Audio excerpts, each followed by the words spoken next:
பாவை as academy நண்பர்கள் அனைவருக்கும் வணக்கம். குரூப் 2 2A வீடியோ சீரிஸ் நம்ம பார்த்துக்கிட்டு இருக்கோம் இல்லையா? ஸோ ஏற்கனவே பார்த்த வீடியோஸ் எல்லாத்தோட லிங்க்ஸும் வந்து கீழே டிஸ்கிரிப்ஷனில் இருக்குது. அதோட பிளேலிஸ்ட்டில் போய்ட்டு நீங்கள் மற்ற வீடியோஸ்லாம் பார்த்துக்கலாம். ஸோ போன வீடியோஸில் நம்ம என்ன பார்த்தோம் அப்படின்னா தமிழ் டு இங்கிலீஷ் ட்ரான்ஸ்லேஷன் வந்து பார்த்தோம். ஸோ தமிழ் டு இங்கிலீஷ் ட்ரான்ஸ்லேஷனில் என்னென்னலாம் வந்து பண்ணக்கூடாது, அப்புறம் அதுக்கான எக்ஸாம்ஸு அல்லது எக்ஸாம்பிள் பார்த்தோம். அப்புறம் எக்ஸசைஸ்லாம் பண்ணோம், சாம்பிள் கொஸ்டின்ஸ் நம்ம டிஸ்கஸ் பண்ணோம். ஸோ இந்த வீடியோஸ்லாம் பண்ணலாம். ஸோ அதோட லிங்க்கும் வந்து கீழே டிஸ்கிரிப்ஷனில் இருக்குது. ஸோ இன்றைக்கி நம்ம வீடியோவில் என்ன பார்க்க போகிறோம் அப்படின்னா இங்கிலீஷ் டு தமிழ் ட்ரான்ஸ்லேஷன் வந்து பண்ண போகிறோம். So English to Tamil translation Tamil to English ட்ரான்ஸ்லேஷனை விட கொஞ்சம் ஈஸியாக தான் இருக்கும். ஸோ காரணம் என்ன அப்படின்னா ஏற்கனவே போன வீடியோஸ்லேயே வந்து சொல்லியிருப்பாங்க, தமிழ் டு இங்கிலீஷ்ன்றது நிறைய பேருக்கு கொஞ்சம் கஷ்டமாக தான் இருந்திருக்கும். ஏன்னா நிறையா தமிழ் வார்த்தைகளை நமக்கு டைரெக்டாக இங்கிலீஷில் வந்து யூஸ் பண்ண தெரியாது.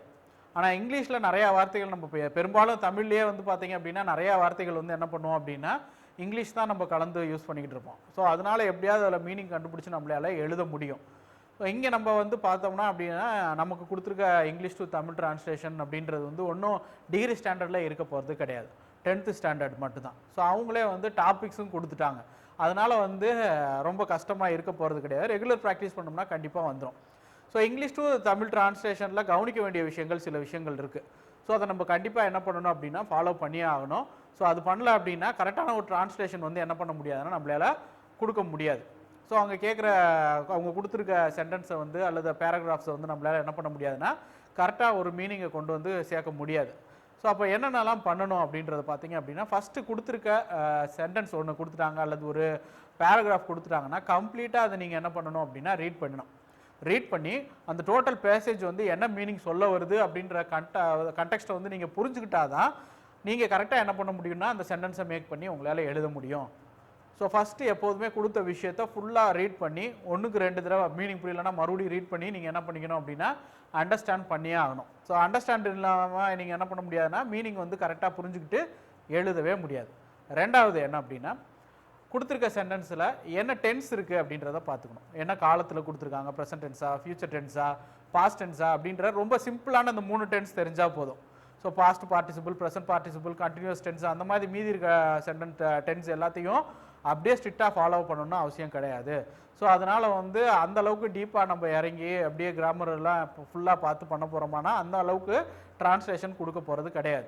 ஸோ ரொம்ப நம்ம கொடுத்துருக்க கரெக்டாக மீனிங் வர்ற மாதிரி நம்ம பண்ணிடணும். லிட்ரலாக டிரான்ஸ்லேஷன் பண்ண முடியாது. கொடுத்த வார்த்தைகள் அப்படியே டேரெக்டாக இப்படியே இருக்கணும் அப்படின்ற மாதிரி நம்மளால பண்ண முடியாது. எவ்வளோ நம்ம நல்லா படிச்சிருந்தாலுமே நிறையா வெக்காபுலரிஸ், நிறையா வார்த்தைகளோட அர்த்தம் தெரியாமல் போயிடும். ஸோ அந்த இடத்துல நம்ம பயன்படுத்த முடியாமல் போயிடலாம், அல்லது அந்த கொடுத்துருக்க வார்த்தையோட அர்த்தம் தெரியாமல் போயிடலாம். ஸோ அதனால வந்து லிட்ரலாக என்ன சொல்கிறாங்களோ அது அப்படியே ஈச் அண்ட் எவ்ரி வேர்டாக வந்து நம்ம என்ன பண்ண போகிறதில்ல, எழுத போகிறது கிடையாது. ஸோ லிட்ரல் மீனிங் அப்படியே என்ன கொடுக்குறாங்களோ அதை எழுதணும்னு அவசியம் கிடையாது. அந்த இடத்துல என்ன வருதோ அதை கொடுக்கணும். அடுத்து பார்த்தீங்க அப்படின்னா வெக்காபுலரிஸ், நிறையா வார்த்தைகளோட பொருள் வந்து நமக்கு கண்டிப்பாக மீனிங் வந்து தெரிஞ்சே ஆகணும். ஸோ அது தெரியாமல் அந்த கீவேர்டு அவங்க கொடுத்துருக்கிறதோட தமிழ் அர்த்தம் தெரியாமல் நீங்கள் டிரான்ஸ்லேஷன் பண்ண முடியாது. அப்போ நம்ம வெக்காபுலரிஸ்னதும் ஒரு டிக்ஷனரி எடுத்து அங்கே மொத்த இங்கிலீஷ் வேர்டையும் வந்து நம்ம என்ன பண்ண போகிறதில்ல, எல்லாத்தையும் நம்ம வந்து மக்கப் பண்ண போகிறது கிடையாது. ஸோ ஏற்கனவே வந்து வேர் டு ஸ்டடி அப்படின்ற ஒரு வீடியோ வந்து போட்டிருக்கோம். கொடுத்துருக்க சிலபஸில் என்னென்ன டாபிக்ஸ் வந்து சமச்சீர் கல்வி புத்தகத்தில் வருது அப்படின்றது தமிழ் இங்கிலீஷ் ரெண்டுமே கலந்து எந்தெந்த இதில் இருக்குது அப்படின்ற சப்ஜெக்ட் வைஸாகவும் இப்போ நம்ம வந்து சிலபஸ் வைஸாவோ ஒரு டீகோடே நம்ம வந்து என்ன பண்ணியிருந்தோம். ஸோ அந்த வீடியோவோட லிங்க்கும் கீழே டிஸ்கிரிப்ஷனில் இருக்குது. ஏற்கனவே பார்க்காதவங்க அந்த வீடியோ பார்த்து எந்தெந்த டாபிக்ஸ்லாம் கவர் ஆகுது அப்படின்றத பார்த்துக்கணும். ஸோ அப்போ நம்ம என்ன பண்ண போகிறோம் அப்படின்னா இந்த வீடியோ சீரீஸில் இந்த டிரான்ஸ்லேஷன் பார்ட்டு அல்லது ப்ரிசைஸ் ரைட்டிங், ஹின்ஸ் டெவலப்பிங் எல்லாத்துக்குமே நம்ம அந்த சிலபஸில் கவர் ஆகிற சமச்சீர் கல்வி புத்தகத்தில் இருக்க பார்ட்டை தான் நம்ம என்ன பண்ண போகிறோம்னா டிரான்ஸ்லேஷன் பண்ண போகிறோம். அப்படி நம்ம டிரான்ஸ்லேஷன் பண்ணுறதுனால ரெகுலராக நீங்கள் இந்த வீடியோஸை பார்த்துக்கிட்டே வந்தீங்கன்னா ரெகுலர் ப்ராக்டிஸ் கொடுக்குற எக்ஸசைஸை நீங்கள் பண்ணிகிட்டே வர்றப்ப உங்களே தெரியாமையே அந்த வேர்ட்ஸ் வந்து கொஞ்சம் கொஞ்சமாக உங்கள் கான்ஷியஸில் கொண்டு போய் சேர்ந்துடும். ஸோ அப்போ நீங்கள் அந்த வேர்ட்ஸ் எல்லாத்தையும் தனித்தனியாக அதோட மீனிங் என்னென்னு பார்க்கணும்னு அவசியம் கிடையாது. ரெகுலராக நீங்கள் ப்ராக்டிஸ் பண்ண ஆரம்பிச்சிட்டிங்கனாலே உங்களுக்கு அதோட மீனிங் வந்து இயல்பாகவே போய் சேர்ந்துடும்.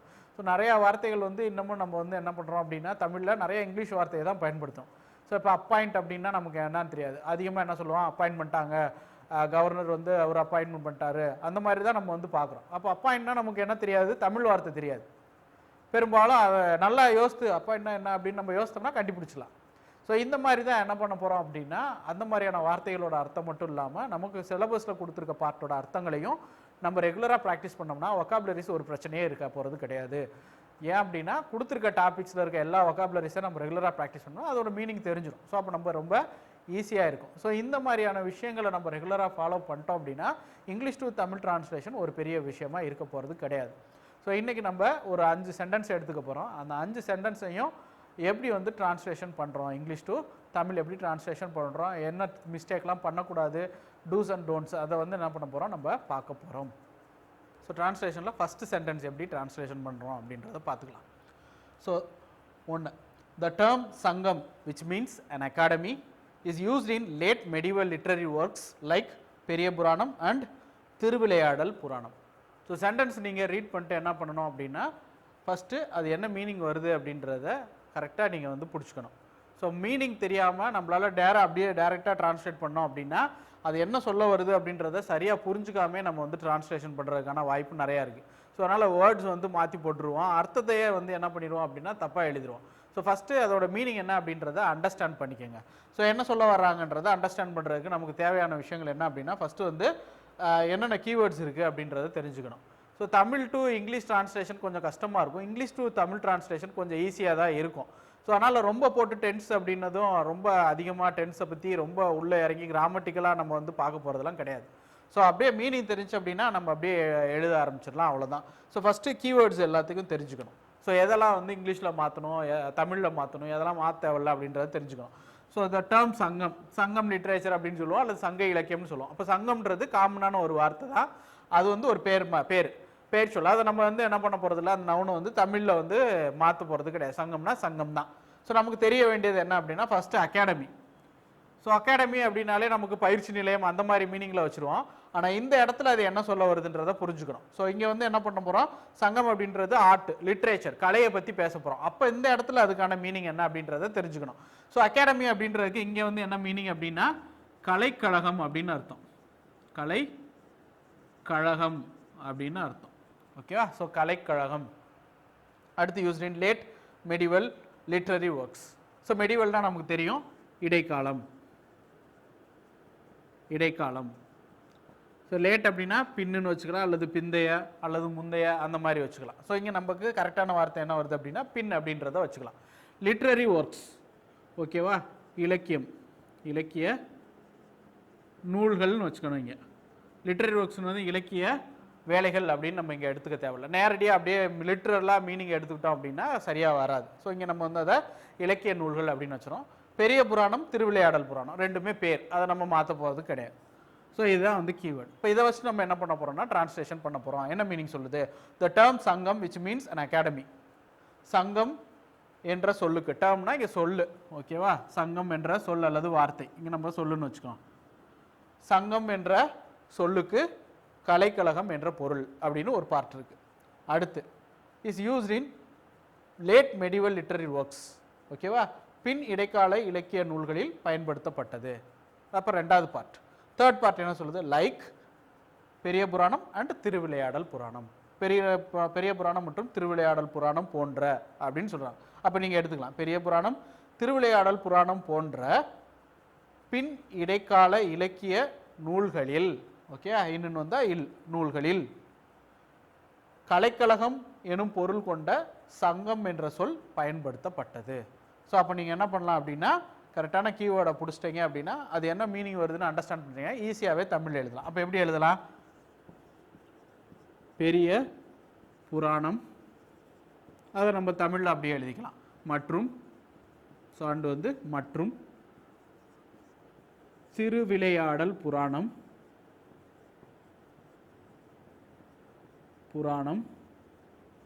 லைக் இங்கே கொண்டு வந்து சேர்த்துறோம் போன்ற.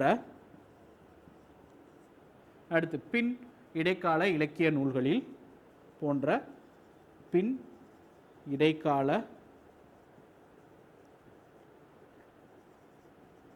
இலக்கிய நூல்களில் அல்லது இலக்கியங்களில் நூல்களில் கலைக்கழகம்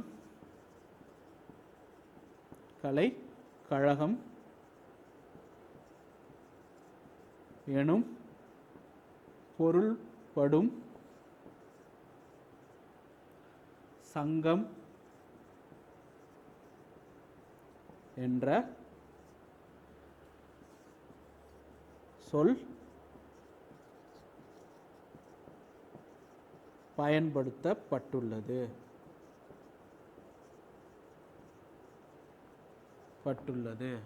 ஸோ இப்படி தான் நம்ம என்ன பண்ணுறோம் அப்படின்னா ஃபஸ்ட்டு சென்டென்ஸை டிரான்ஸ்லேஷன் பண்ணுறோம். ஸோ அப்போ என்ன சொல்லுது, பெரிய புராணம் மற்றும் திருவிளையாடல் புராணம் போன்ற பின் இடைக்கால இலக்கிய நூல்களில் கலைக்கழகம் எனும் பொருள் கொண்ட அல்லது பொருள்படும் சங்கம் என்ற சொல் பயன்படுத்தப்பட்டது. அவ்வளோதான் முடிஞ்சு. ஸோ இதுதான் சிம்பிளாக. ஸோ அதுக்கான வொக்காபுலரிஸ்க்கான மீனிங் நமக்கு தெரிஞ்சிருச்சு, என்னென்ன பொருள் வருது அப்படின்றத பயன்படுத்திட்டோம் அப்படின்னா எங்கெங்கே என்னென்ன கன்ஜெக்ஷன் இருக்குது, இணைச்சொற்கள் என்ன, லைக் போன்ற அப்படின்ற இணைச்சொல், ஓகேவா. விச் அப்படின்றது இங்கே இணைப்பு சொல்ல வருது. விச் மீன்ஸ் அப்படின்னா கலைக்கழகம் என்ற பொருள்படும் சங்கம் அல்லது சங்கம் அப்படின்றதுக்கான பொருள் வந்து கலைக்கழகம். ஸோ இதுதான் வந்து வருது. அப்போ நம்ம பார்க்க வேண்டியது என்ன அப்படின்னா ஃபஸ்ட்டு அந்தந்த வேர்ட்ஸுக்கான மீனிங் நமக்கு தெரிஞ்சுக்கணும், எதெல்லாம் வந்து தமிழ் படுத்தணும் அப்படின்றத தெரிஞ்சுக்கணும். ஒரு இடத்துல தமிழகம் அப்படின்னு வருதுன்னா இங்கிலீஷில் கூட நீங்கள் தமிழகம்னு போட்டுக்கலாம், ஒன்றும் பிரச்சனை கிடையாது. ஓகே, அதை போட்டு நம்ம தமிழ்நாடு அப்படின்றது தமிழ் கண்ட்ரின்னு நம்ம மாற்ற போகிறது கிடையாது இல்லையா, தமிழ்நாடுன்னே போடுறோம்ல, அது மாதிரி தான் அந்த பெயர் சொற்கள், அதை மாற்றணும்னு அவசியம் கிடையாது. எந்த இடத்துல வருதோ அதுக்கு ஏற்ற மாதிரியான பொருளை மாற்றிக்கணும். ஸோ அகாடமின்றது வேறு இடத்துல வந்துச்சு அப்படின்னா நம்ம அங்கே வேறு பொருள் பாட போகிறோம். இங்கே வந்து லிட்ரேச்சர் சம்மந்தமாக வரதுனால நம்ம ஆர்ட் சம்மந்தமாக கலை வரதுனால இதை கலைக்கழகம் அப்படின்னு மாற்றிக்கிறோம். அடுத்து மெடிவல் லிட்ரரி ஒர்க்ஸ் அப்படின்றத இலக்கிய வேலைகள் அப்படின்னு நம்ம எடுத்துக்கிறது கிடையாது, இலக்கிய நூல்கள்னு எடுத்துக்கலாம் அல்லது வெறும் இலக்கியங்கள்னே கூட எடுத்துக்கலாம். அப்போ லிட்ரலாக என்ன மீனிங்கோ அதை எடுக்கணும்னு அவசியம் கிடையாது. பெரிய புராணம் திருவிளையாடல் புராணம் அவ்வளோதான். ஸோ இதை மட்டும் நீங்கள் கரெக்டாக பிடிச்சிட்டிங்க அப்படின்னா இது வந்து ஒரு சென்டென்ஸ். ஸோ பேராகிராஃபாக வர்றப்போ ஃபஸ்ட்டு நீங்கள் அந்த பேராகிராஃபை ஃபுல்லாக ரீட் பண்ணி அதுக்கான மீனிங்கை ஃபஸ்ட்டு கிராஸ் பண்ணிட்டீங்க அப்படின்னா அடுத்து எழுதுகிறப்ப உங்களுக்கு ஒரு ஃப்ளோவில் வந்துடும். நீங்கள் அண்டர்ஸ்டாண்ட் பண்ணாமல் ஒவ்வொரு வார்த்தையாக நான் பார்த்துக்கிறேன் அப்படின்னு ஒவ்வொரு தடவையாக நீங்கள் எழுதுனீங்கன்னா மீனிங் மாறிக்கிட்டே இருக்கும். அப்போ ஒவ்வொரு தடவையும் அடித்து எழுத வேண்டியிருக்கும். ஸோ அப்போ எப்போதுமே ஃபஸ்ட்டு ஒரு சென்டென்ஸோ ஒரு பேராகிராஃபோ கொடுத்துட்டாங்கன்னா ஃபஸ்ட்டு ஃபுல்லாக ரீட் பண்ணி அதோட மீனிங்கை நம்ம என்ன பண்ணணும்னா அண்டர்ஸ்டாண்ட் பண்ணிக்கணும். ஓகேங்களா. So second sentence, Korkai, a town historically associated with pearl fisheries, is believed to have been Pandya's yearly capital and port. ஓகேவா. ஸோ என்ன சொல்ல வர்றாங்க அப்படின்றத ஃபஸ்ட்டு புரிஞ்சுக்கணும். கொர்க்கை அப்படின்ற ஒரு ஊரை சொல்கிறாங்க. ஸோ கொர்க்கைன்றது அப்படியே நம்ம என்ன பண்ண போகிறோம், ஆஸ் யூஷுவல் அப்படியே பண்ண போகிறோம். ஸோ டவுன் அப்படின்றது நகரம் அப்படின்னு வச்சுக்கலாம். ஓகே, நகரம்னு வரல அப்படின்னா உங்களுக்கு ஊர்னு கூட வச்சுக்கோங்க, ஒன்றும் பிரச்சனை இல்லை. அடுத்து ஹிஸ்டாரிக்கலி அப்படின்னாலே வரலாற்று பூர்வமாக அப்படின்னு அர்த்தத்தில் வருது. ஸோ வரலாற்று பூர்வமாக.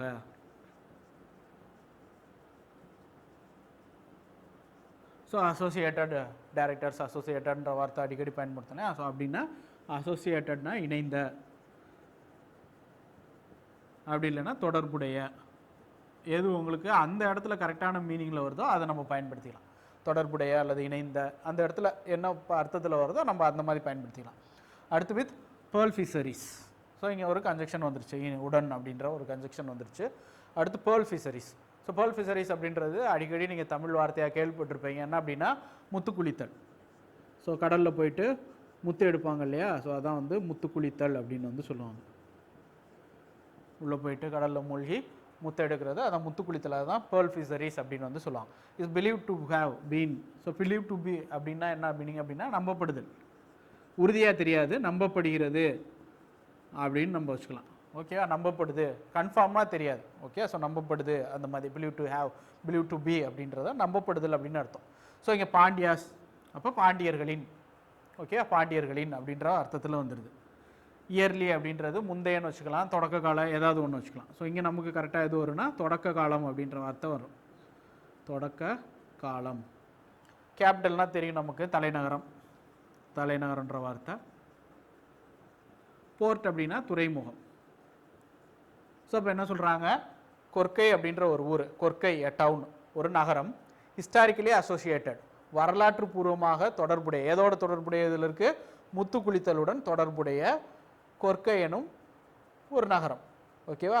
இஸ் பிலீவ் டு ஹேவ், நம்பப்படுது, என்ன நம்பப்படுது, தொடக்க கால பாண்டியர்களின் துறைமுகமாகவும் தலைநகரமாகவும் இருந்திருக்கலாம் அப்படின்னு நம்புகிறாங்க, நம்பப்படுகிறது. அப்போ இதை ஒரு சென்டென்ஸாக நம்ம என்ன பண்ணுறோம், எழுத போகிறோம். எப்படி எழுத போகிறோம், பேர்ல் ஃபிஷரி, முத்துக்குளித்தல், முத்துக்குளித்தலுடன். ஸோ இந்த கன்ஜெக்ஷன் இங்கே எடுத்துக்கிறோம், முத்து முத்துக்குளித்தலுடன் வரலாற்று பூர்வமாக தொடர்புடைய. அப்போ இங்கே இந்த வரலாற்று பூர்வமாக தொடர்புடைய இங்கே எழுதும். வரலாற்று பூர்வமாக தொடர்புடைய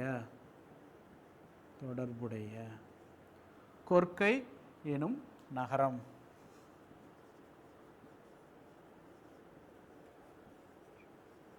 கொர்க்கை என்ற நகரம் அல்லது கொர்க்கை எனும் நகரம், ஏதாவது ஒன்று.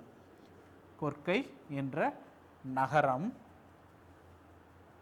பாண்டியர்களின் தொடக்க கால தலைநகரம் மற்றும் துறைமுகம். அப்போ இங்கே அதை எழுதணும். நகரம் பாண்டியர்களின்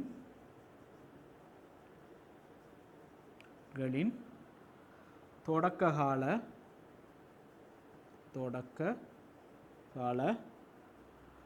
தலைநகரம் மற்றும் அதனால் மற்றும் துறைமுகமாகவும்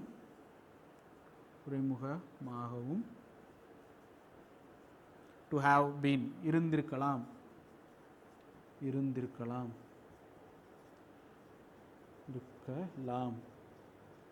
என பிலீவ்டு நம்பப்படுகிறது.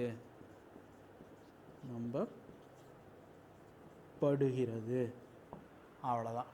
ஸோ கரெக்டாக அந்தந்த கன்ஜெக்ஷனு என்ன சொல்கிறாங்க அப்படின்ற ஒகாபுலரிஸ் எல்லாத்தையும் நீங்கள் எடுத்து போட்டீங்க அப்படின்னா உங்களுக்கு வந்துடும். இப்போ முத்துக்குளித்தலுடன் வரலாற்று பூர்வமாக தொடர்புடைய கொர்க்கை என்ற நகரம் பாண்டியர்களின் தொடக்க கால தலைநகரம் மற்றும் துறைமுகமாகவும் இருந்திருக்கலாம் என நம்பப்படுகிறது.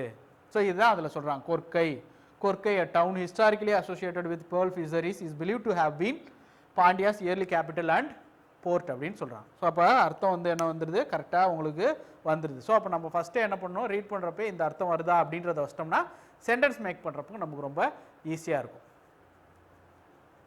ஸோ தேர்ட் சென்டென்ஸ், the ஊர் are entrusted with the upkeep of temples, maintenance of the tanks and managing water in them. So இப்போ என்ன பண்ண போகிறோம் அப்படின்னா ஃபஸ்ட் கீவேர்டு என்னென்ன சொல்ல வர்றாங்க அப்படின்றது. ஸோ இது இந்த சென்டென்ஸ் யாரை பற்றி சொல்லுது அப்படின்னா ஊரார் அப்படின்ற குரூப்பை வந்து சொல்லுது. ஸோ ஊரார் அப்படின்றத நம்ம அப்படியே டிரான்ஸ்லேஷன்லாம் பண்ண தேவையில்ல, அது வந்து ஒரு நவுன் தான். ஓகேவா, அது ஒரு சபை. ஓகேவா, ஸோ அதை வந்து என்ன பண்ண போகிறோம், ஊரார் அப்படின்னே வச்சுக்கிறோம். ஸோ ஊரார் என்ட்ரஸ்டட்னா என்ன மீனிங்கு, ஓகேவா, என்ட்ரஸ்டட் அப்படின்னா அவங்கள்ட்ட ஒப்படைக்கிறது. ஓகேவா, ஒப்படைக்கிறது ஒருத்தவங்கள்ட்ட. ஸோ ஒப்படைத்தல். With the upkeep of temples. Upkeep of temples அப்படின்னா பராமரிக்கிறது தான். அப்கீப்னா பராமரிக்கிறது அல்லது நிர்வகிக்கிறது. கரெக்டான வார்த்தைனா பராமரிப்பு. ஓகேவா, maintenance of the tanks. So மெயின்டெனன்ஸ்னாலும் இங்கே அதே மீனிங்கில் தான் வரப்போகுது, பராமரித்தல் தான், அதே பராமரித்தல் தான். ஸோ டேங்க்ஸ் அப்படின்றப்ப இந்த இடத்துல டேங்க்ஸ் அப்படின்னா குளங்கள். ஸோ குளங்களை வந்து குறிப்பிட்றாங்க. And managing water in them. So மேனேஜிங்னா நிர்வகித்தல். ஸோ நீரை. இன் தெம் அப்படின்னா இந்த இடத்துல தெம் அப்படின்றது எதை குறிக்கிறாங்கன்னா டேங்க்ஸையும் டெம்பிள்ஸையும் குறிக்கிறாங்க. ஓகேவா, ஸோ இப்போ நம்ம என்ன பண்ண போகிறோம், என்ன மீனிங்கில் வருது அப்படின்னு பார்க்குறோம். The Ur are entrusted with upkeep of temples, maintenance of tanks and managing water in them அப்படின்னு சொல்கிறாங்க. அப்போ ஊராருக்கு ஒப்படைச்சிருக்காங்க. எதை ஒப்படைச்சிருக்காங்க, கோயில்களை பராமரித்தல். அப்கீப் ஆஃப் டெம்பிள்ஸ், கோயில்களை பராமரித்தல். Maintenance of the tanks, okay, குளங்களை பராமரித்தல். And managing water in them, ஓகேவா, அவைகளில் உள்ள நீரினை நிர்வகித்தல். இந்த பொறுப்புகளை என்ன பண்ணுறாங்க, ஊரார்ட்ட ஒப்படைச்சிருக்காங்க. ஸோ இந்த மீனிங்கில் தான் வருது. அப்போ நம்ம என்ன பண்ணுறோம், எழுதுகிறோம். அப்போ என்ன பண்ணுறோம், ஸோ ரெண்டு இடத்துல பராமரிப்புன்னு வருது, அப்போ நம்ம ஒன்றா மாற்றிடும். கோயில்கள்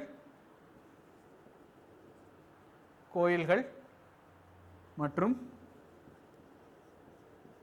குளங்களின்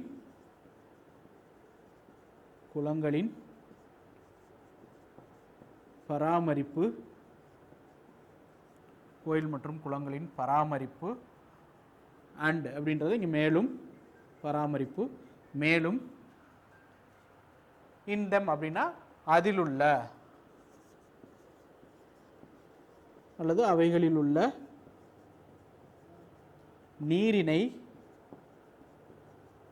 நீரினை மேலாண்மை செய்யும்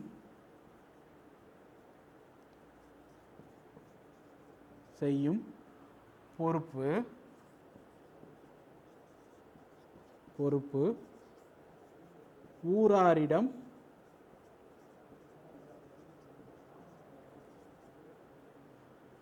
ஒப்படைக்கப்பட்டது.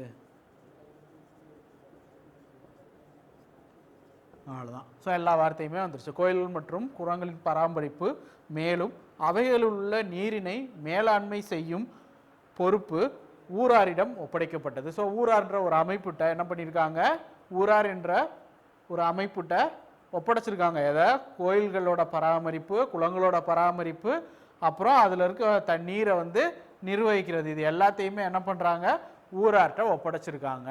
ஸோ இதுதான் வந்து இந்த சென்டென்ஸில் வந்து என்ன பண்ணுறாங்க அப்படின்னா கொடுக்குற மீனிங்.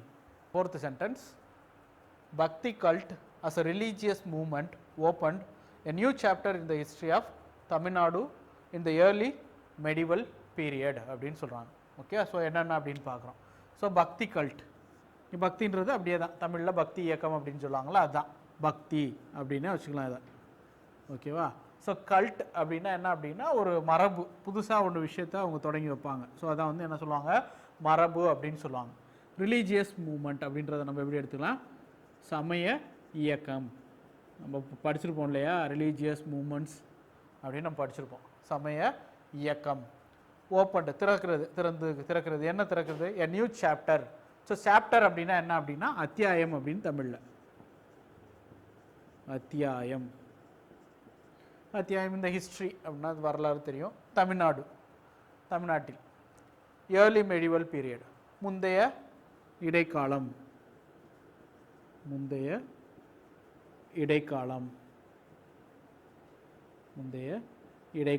அப்படின்னு வச்சுக்கலாம். ஸோ இப்போ ஒரு சென்டென்ஸாக நம்ம வாசித்து என்ன மீனிங்கிறது தெரிஞ்சுக்கணும். Bhakti cult as a religious movement, பக்தி மரபு ஒரு சமய இயக்கமாக, ஓகேவா, opened a new chapter in the history of Tamil Nadu in the early medieval period. Okay, so அப்போ முந்தைய இடைக்கால தமிழ்நாட்டின் வரலாற்றில் பக்தி மரபு ஒரு சமய இயக்கமாக புதிய அத்தியாயத்தை திறந்து வைத்தது. ஓப்பன் அப்படின்னா திறந்து வைத்தது அப்படின்னு எழுத போகிறோம். அப்போ என்ன சொல்கிறாங்க, பக்தி கல்ட்டு அப்படின்றது ஒரு மரபு, அந்த மரபு ஒரு சமய இயக்கமாக மாறி அது என்ன பண்ணுது, தமிழ்நாட்டோட இடைக்கால வரலாற்றில் ஒரு புதிய அத்தியாயத்தை தொடங்கி வைத்தது அல்லது திறந்து வைத்தது அப்படின்னு சொல்கிறாங்க. ஸோ இதுதான் இங்கே சொல்கிறாங்க. ஸோ திறந்து வைத்ததுன்னு நம்ம எழுதணும்னு அவசியம் கிடையாது, தொடங்கி வைத்ததுன்னு கூட நம்ம எழுதலாம். ஓகே, ஸோ ரெண்டும் திறந்து வைத்ததுனால ஒன்றும் தப்பு கிடையாது, தொடங்கி வைத்தது அப்படின்னு கூட நம்ம எழுதலாம். ஸோ அப்போ எழுதிக்கலாம். எப்படி எழுதுகிறோம், முந்தைய இடைக்கால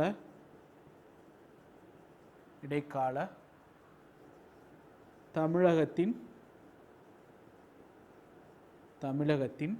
வரலாற்றில், தமிழகம்னு எழுதினாலும் சரி, தமிழ்நாடுன்னு எழுதினாலும் சரி, ஓகே, தமிழகத்தின் வரலாற்றில் பக்தி மரபு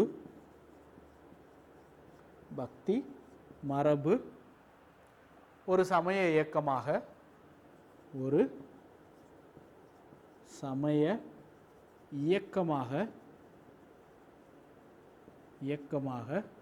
புதிய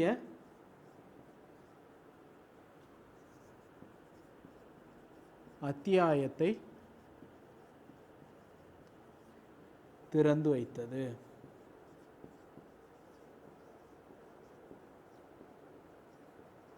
அவ்வளோதான், சிம்பிள். சார் என்ன சொல்கிறாங்க, முந்தைய இடைக்கால தமிழகத்தின் வரலாற்றில் பக்தி மரபு ஒரு சமய இயக்கமாக புதிய அத்தியாயத்தை திறந்து வைத்தது. அவ்வளோதான், சிம்பிள் தான். பார்க்குறது பெருசாக இருக்க மாதிரி தெரியும், கீவேர்டை பிடிச்சிக்கலாம். ஸோ என்னென்ன வேர்டெல்லாம் வந்து கன்ஜெக்ஷனில் வருது, அஸ்ன்ற வார்த்தை அப்படின்னு என்ன சொல்கிறா, இயக்கமாக, ஆக அப்படின்ற வார்த்தையை நம்ம மாற்றிக்கிறோம். ஸோ இந்த இயர்லி மெடிவல் பீரியட், முந்தைய தமிழக இடைக்காலத்தின் வரலாற்றில் பக்தி மரபு சமய இயக்கமாக ஒரு புதிய அத்தியாயத்தை தொடங்கி வைத்தது. ஓகேவா, அல்லது பக்தி மரபு ஒரு சமய இயக்கமாக தமிழக வரலாற்றில் முந்தைய இடைக்காலத்தில் ஒரு புதிய அத்தியாயத்தை திறந்து வைத்தது. நீங்கள் வேர்டை வந்து ஷஃபிள் பண்ணி கூட கரெக்டான அர்த்தம் வருதா அப்படின்றத பார்த்து நீங்கள் அரேஞ்ச் பண்ணலாம். ஸோ இது மாதிரி எழுதலாம், அல்லது மாற்றியும் நீங்கள் எழுதலாம், அர்த்தம் வந்து மாறிடக்கூடாது. ஸோ இதான் வந்து 4th சென்டென்ஸ்க்கான translation. So 5th sentence, Periyar advocated women education, widow remarriage and intercaste marriage and opposed child marriages. Okay, so இதான் சொல்ல வராங்க. ஸோ பெரியார் நம்ம பெரியார்னே எடுத்துக்குவோம், அது மாற்றணும்னு அவசியம் கிடையாது. ஓகே, ஸோ பெரியார் அட்வொகேட்டட் அப்படின்னா வாதாடுறது, வாதாடுதல், வாதிட்டார் அப்படின்னு வச்சுக்கோங்க. அட்வொகேட்டட். விமன் எஜுகேஷன் நமக்கு தெரியும், பெண் கல்வி, பெண் கல்வி. அடுத்து விடோ ரீமேரேஜ். ஸோ விடோ அப்படின்றதுக்கு சரியான தமிழ் பதம் வந்து என்ன அப்படின்னா கைம்பெண். ஓகேவா, கைம்பெண் அப்படின்றது விதவை அப்படின்னு கூட நீங்கள் எழுதிக்கலாம். பட் சரியான தமிழ் வார்த்தை வந்து என்ன அப்படின்னா கைம்பெண் தான். விதவைன்றது தமிழ் வார்த்தை வந்து கிடையாது. ஸோ கைம்பெண். ரீமேரேஜ்னா மறுமணம், மறுமணம்.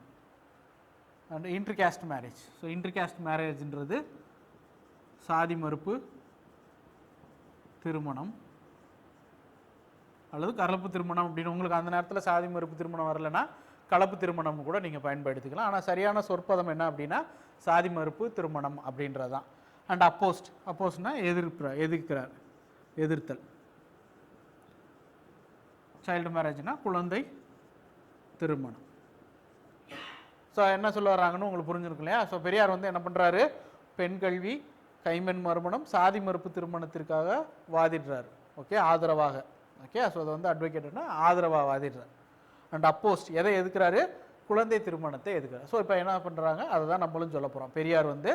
பெரியார் பெண் கல்வி, கைம்பெண் மறுமணம், சாதி மறுப்பு திருமணங்களுக்கு ஆதரவாகவும் குழந்தை திருமணத்துக்கு எதிராகவும் வாதிட்டார். அவ்வளோதான், முடிஞ்சு. சிம்பிள், அவ்வளோதான்.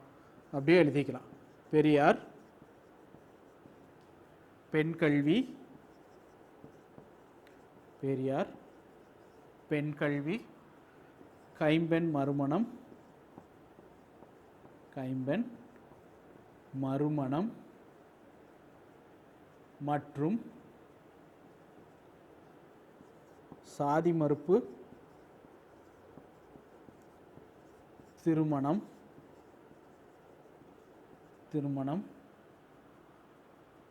திருமணத்திற்கு அது முடியுது இல்லையா, திருமணத்திற்கு. ஸோ 2 பார்ட் எடுத்துக்கிறோம். ரெண்டையுமே அப்போஸ்ன்னு எழுதோம்னா தப்பாக போயிடும். ஸோ ஃபஸ்ட்டு அட்வொகேட் பண்ணுறாரு, அப்புறம் அப்போஸும் பண்ணுறாரு. திருமணத்திற்கு ஆதரவாகவும் குழந்தை திருமணத்திற்கு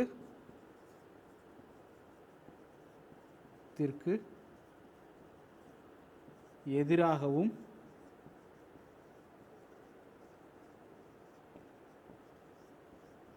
வாதிட்டார். அவ்வளோதான், சிம்பிள். பெரியார் பெண் கல்வி வந்துருச்சா, பெண் கல்வி, கைம்பெண் மறுமணம், சாதி மறுப்பு திருமணம் ஆகியவற்றிற்கு ஆதரவாகவும் குழந்தை திருமணத்திற்கு எதிராகவும் வாதிட்டார். அவ்வளோதான், ரொம்ப சிம்பிள். ஸோ இந்த 5 சென்டென்ஸ் தான் இப்போ இன்றைக்கி பார்க்குறது. ஸோ இந்த 5 சென்டென்ஸில் நமக்கு தெரியும் இல்லையா. ஸோ டென்ஸ் என்னன்னு நம்ம பார்த்துக்கிட்டோம், அது பாஸ்ட் டென்ஸில் இருக்குன்றனால அதை பாஸ்ட் டென்ஸும் பார்த்துறோம். பெரும்பாலும் ஹிஸ்ட்ரியில் இருந்தாலே பாஸ்ட் டென்ஸில் தான் வரும், அதனால் அது ஒன்றும் பிரச்சனை இருக்காது. ஸோ நம்ம என்ன பண்ணணும், இங்கே என்னென்ன வேர்ட்ஸ் வருது அதை எப்படி தமிழ் வார்த்தைக்கு மாற்றுறோம் அப்படின்றத பார்த்துக்கணும். ஸோ நோட் போட்டு என்ன பண்ணுங்க அப்படின்னா இந்த மாதிரியான கிளாசரிஸை வந்து நீங்கள் என்ன பண்ணணும் அப்படின்னா எழுதி வச்சுக்கணும். சினானிம்ஸ்லாம் நம்ம பார்ப்போம் இல்லையா, அறிஞர் பொருள் அறிக்கை அப்படின்னா. ஸோ அது மாதிரி வந்து என்ன பண்ணணும், அந்த பொருளுக்கு என்ன மீனிங் அப்படின்றத எழுதணும். புக்கில் நம்ம என்ன பண்ணணும் அப்படின்னா இங்கிலீஷில் என்ன படிக்கிறீங்களோ, வேர் டு ஸ்டடி நம்ம ஏற்கனவே வீடியோவில் பார்த்துருந்தீங்கன்னா தெரிஞ்சிருக்கும். ஸோ எது படிக்கிறீங்களோ அதான் இங்கிலீஷ்லேயே இருக்க போகுது. அப்போ தமிழில் என்ன இருக்கோ அது இங்கிலீஷ்லேயே இருக்க போகுது. அப்போ இங்கிலீஷில் ஒரு தடவை ஒரு பார்ட் எடுத்துக்கிட்டு அல்லது ஒரு லெசனை எடுத்துக்கிட்டு நீங்கள் ரீட் பண்ணிட்டீங்கன்னா அப்படியே தமிழ்லேயும் ஒரு தடவை ரீட் பண்ணிக்கோங்க. ரீட் பண்ணிங்கன்னா பின்னாடியே கிளாசரிஸ்னு ஒன்று வரும். ஓகேவா, ஸோ கலைச்சொற்கள் அப்படின்னு இருக்கும் தமிழில். ஸோ அப்போ அந்த வார்த்தை எடுத்திங்கன்னா அதுக்கான இங்கிலீஷ்லேருந்து தமிழுக்கான வார்த்தையை கொடுத்துருப்பாங்க. தமிழில் இருந்துச்சுன்னா கலைச்சொற்கள்னு போட்டு தமிழில் கொடுத்து இங்கிலீஷில் அதுக்கான மீனிங்கை வந்து கொடுத்துருப்பாங்க. ஸோ அப்போ ரெகுலராக நீங்கள் என்ன பண்ணணும் அப்படின்னா அந்த வெக்காபுலரிஸை நோட் பண்ணிங்கனாலே இங்கிலீஷ் டு தமிழ் ட்ரான்ஸ்லேஷன் வந்து ரொம்ப ஈஸியாக இருக்கும். ஸோ அடுத்து நம்ம என்ன பண்ண போகிறோம் அப்படின்னா எக்ஸசைஸ் 2. எக்ஸசைஸ் 1 வந்து தமிழ் டு இங்கிலீஷ் ட்ரான்ஸ்லேஷனில் கொடுத்துருப்பாங்க. நீங்கள் நிறையா பேர் வந்து அதை வந்து என்ன பண்ணியிருந்தீங்கன்னா எழுதி ஃபோட்டோ எடுத்து டெலகிராம் வந்து கொடுத்துருந்தீங்க. ஸோ அதை வந்து என்ன பண்ணியிருந்தோம் அப்படின்னா கரெக்ஷன் பண்ணியிருந்தோம். அதுக்கப்புறம் அடுத்த வீடியோவில் அதுக்கான எக்ஸ்ப்ளனேஷன் கொடுத்துருந்தோம் இல்லையா. ஸோ அதே பாட்டு தான் இப்போ இங்கிலீஷ் டு தமிழ் ட்ரான்ஸ்லேஷனுக்கு 5 சென்டென்ஸ் வந்து கொடுக்க போகிறோம்.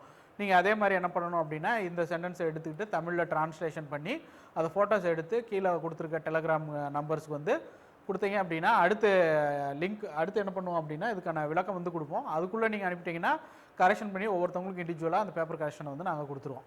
சரி, ஓகே. என்னென்ன அந்த 5 சென்டென்ஸ் பார்த்துடலாம். ஸோ ஃபஸ்ட்டு சென்டென்ஸ் என்ன அப்படின்னா, the monolithic mega size ornamented pillars are unique features of the medieval Pandya style. So இது வந்து ஃபஸ்ட்டு சென்டென்ஸ். செகண்ட் வந்து palli is an educational centre of Jains and villages bearing the suffix of Palli are common in many places in Tamil Nadu. ரெண்டாவது sentence. Third sentence.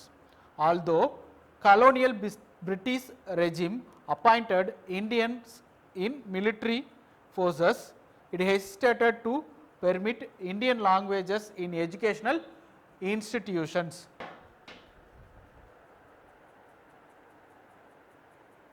Fourth sentence. In order to achieve social justice, it is often suggested that reservation policy is an important tool. That's fourth sentence.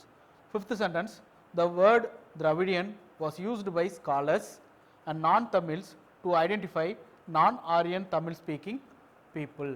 So, இதான் அந்த நம்ம பார்க்குற exercise 2ல இருக்க 5 sentence. நீங்கள் பண்ண வேண்டியது என்ன அப்படின்னா, இந்த 5 சென்டென்ஸையும் அதுக்கான டிரான்ஸ்லேஷனை எழுதி ஃபோட்டோ எடுத்து டெலகிராம் நம்பருக்கு வந்து அனுப்பிடுங்க. ஸோ அந்த டெலகிராம் நம்பருக்கு அனுப்புனதுக்கப்புறம் நாங்கள் அதை வந்து இண்டிவிஜுவலாக கரெக்ட் பண்ணி ஒவ்வொருத்தவங்களுக்கும் இண்டிவிஜுவலாகவே என்ன மிஸ்டேக்ஸ் இருக்குது அப்படின்றத கரெக்ஷன் பண்ணி உங்களுக்கு வந்து கொடுத்துருவோம். ஸோ இதுக்கான எக்ஸ்ப்ளனேஷன் 2 நாளில் வந்துடும். ஸோ அந்த 2 நாளைக்குள்ளே நீங்கள் பண்ண வேண்டியது ஃபோட்டோ எடுத்து அனுப்பிட்டீங்க அப்படின்னா அந்த 2 நாளைக்குள்ளே நாங்கள் டிஸ்கஷன் பண்ணி உங்களுக்கு கரெக்ஷன் பண்ணி கொடுத்துருவோம். ஸோ இந்த வீடியோவை லைக் பண்ணுங்கள், உங்கள் ஃப்ரெண்ட்ஸ் எல்லாத்துக்கும் ஷேர் பண்ணுங்கள். இந்த 5 கொஸ்டின்ஸோட லிங்க் வந்து கீழே டிஸ்கிரிப்ஷனில் இருக்குது, பிடிஎஃப்பில் டவுன்லோட் பண்ணிக்கோங்க. தேங்க்யூ.